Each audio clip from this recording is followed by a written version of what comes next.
This is Tim Bryce with my column titled, What Really Happened at the Stop the Steal Protest? The Stop the Steal protest was held on Wednesday, January 6, 2021 in the nation's capital. This was a massive demonstration protesting what the crowd believed to be a stolen presidential election. The people assembled peacefully, listened to a speech by President Trump, and marched to Congress. While there, several demonstrators broke into the Capitol building. I happen to have two personal friends attend the function, and their account is in sharp contrast to the one depicted by the news media. They are a retired married couple who requested anonymity in this report, as they don't want to be threatened. I have personally known them for many years, going far back to my days in Cincinnati. No, they are most certainly not terrorists, as President-elect Biden labeled the group, nor did they support violence or were affiliated with terrorist groups like Antifa or Black Lives Matter. Heck, the husband was at Woodstock, and I kidded him about the comparison. They're just basic, good, peace-loving, patriotic citizens who pay their taxes and are concerned about the direction of our country. I asked them for a synopsis of what they saw and heard. Below is their report, unedited and not requiring any analysis from me. Their words alone are illuminating. They begin, It was not easy being in D.C. this week at the Stop the Steal protest. We're older folks, 68 and 70 years old. It was very cold. There were only a couple bathrooms, no place to sit, and lots of walking on hard pavement. Maskless individuals were everywhere, and that's certainly okay. However, we are at some risk, so we wore our masks and tried to keep our distance. All that said, we're so glad we went. Since November, we have spent countless hours investigating the claims Rudy Giuliani made about the presidential election.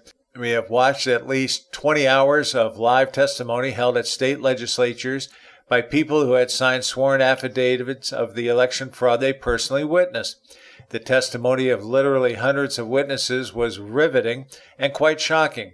We saw the video in Fulton County where the fake water main break occurred in the early morning hours. We saw videos of media and poll watchers leave, and then we saw a person pull 4 cases out from under a table filled with ballots. On tape, we saw 2 women put piles of these ballots through voting machines repeatedly. We heard direct accounts of ugly harassment and poll watchers being kept within a corral, such that they couldn't see the legality of ballots. We also saw a videotape of Democratic poll workers in Detroit loudly booing Republican poll watchers as they were escorted out of precincts, and of windows being boarded up so we, the people, could not see what was going on in that voting precinct. We also saw an inexplicable jump of literally thousands of votes for Biden occurring in the middle of the night, right after a number of polling places had stopped counting. All of those jumps just managed to put Biden in the lead in the battleground states.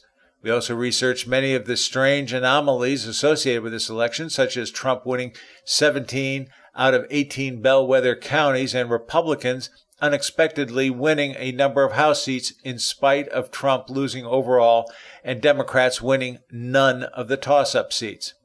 So where is the news on this story? Probably the biggest story of the decade. Where are our traditional conservative news sources, such as the Wall Street Journal or Fox News?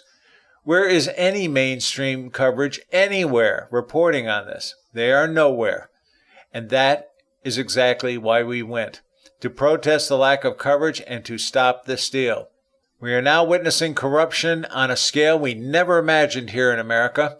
It's on all sides. Politicians, over 99% of media, and virtually all of our courts are going along with the steal. What is hard to fathom is that we are not asking to necessarily overturn an election. We are simply asking for proof for a forensic audit of what really occurred, particularly in the battleground states. The fact they refuse to do any kind of thorough examination of the ballots or the voting machines only further raises our suspicions of voter malfeasance. Another reason to attend the protest was a desire to be surrounded by people who know what we know, who comprehend the gravity of what we have witnessed, who believe what we believe, and who understand what is happening, that our precious, beloved America is corrupt right down to her very core. As we walked the streets of D.C. on Tuesday night, January 5th, we saw people of all ages, all stripes, all races, and from all across the country. Some were in wheelchairs, some in strollers, many waving flags, virtually all smiling, on their way to pre-rally event on Freedom Plaza. We listened to speaker after speaker, including Peter Navarro, and an amazing young man, 15-year-old Chandler Crump, stir the crowd with passion and patriotism.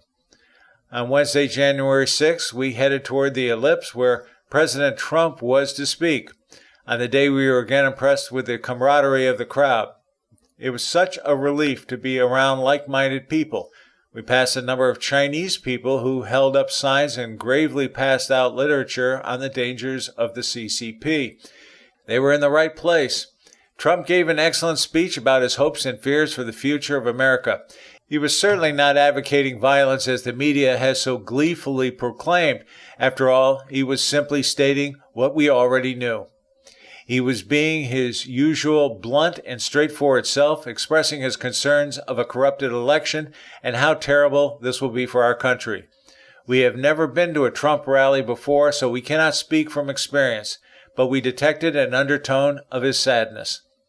Since we were in the outskirts of the Ellipse, we left a bit early to head over to the Capitol building where people had planned to head afterward as a way to show members of Congress their concerns about election corruption. On the way, we noticed a few strange characters walking in the front. They stood out from the general congeniality of the Trump supporters. They were restless, watchful, anticipatory of what? We do not know. They did not appear to be in unison with most of the crowd. When we eventually arrived at the Capitol building, it was rather odd, for we did not see a policeman in sight. Why wouldn't there be any guards or police officers? After all, we knew that this very afternoon the elector voting in Congress was taking place. Shouldn't guards be on duty? As other people arrived, we enjoyed some good moments. A highly entertaining Uncle Sam was standing on a cement podium speaking through a megaphone, shouting USA or Stop the Steal, and singing humorous lyrics to familiar melodies. The atmosphere was festive. Nearby, a number of people had climbed scaffolding for the inauguration. That didn't look safe. Where were the police? After a while, people stepped over a short fence and walked right onto the Capitol lawn. Everyone was peaceable, friendly, and in good spirits. While milling around, we heard a few flashbangs. We couldn't quite tell where they came from. Some younger people started climbing onto the front porticos of the Capitol. They were yelling down to the crowd slogans such as USA and singing God Bless America. Suddenly, a line of D.C. police did appear. They stood in full gear on the grounds right next to the Capitol building.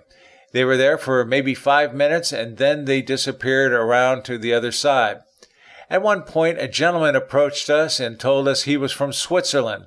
He then said, "What are you going to do about this?" We told him simply, "We don't know." His phone rang and he left to answer. His question reminded me the whole world was watching and was probably wondering the same thing. What are we going to do about this? We wandered toward the other side of the Capitol building. There, the police were standing on the Capitol stairs. By this time, we noticed some people had broken a window and climbed into the building. Other than that, we knew very little about protesters being inside the building. As it started becoming colder and windy, we decided to head back to our hotel room. As we were leaving, our attention was drawn to an agitated, sketchy-looking young man who was aggressively in the face of a police officer. It reminded us of Antifa tactics we had seen in videos last summer. We also observed someone had flattened all the tires of a truck and trailer with Trump signs. When we got back to our room, we turned on a news program. We were absolutely shocked to hear how rioters had stormed the Capitol building and created such chaos it had to be evacuated. We understand people should not have breached the Capitol building. However, 99.99% of the people involved in the protest were completely peaceful. Hundreds of thousands of citizens showed up to express their concerns for our election system and our country. The message we hoped to convey to our country and our Congress had been completely hijacked. All news coverage was about riots. Nothing was said about the multitude of concerned citizens who had chosen to converge at this place. We have patiently been doing the right thing, waiting since election night for events to properly play out, for the people in power to do something, anything to bring some kind of resolution to this terrible mess. After all, our leaders, our courts, and our laws are here to protect us from this kind of power grab, aren't they? In retrospect, this is all rather disheartening. God help us. End quote. Friends, keep the faith. This is Tim Bryce in Palm Harbor, Florida. Follow me on the internet at timbryce.com.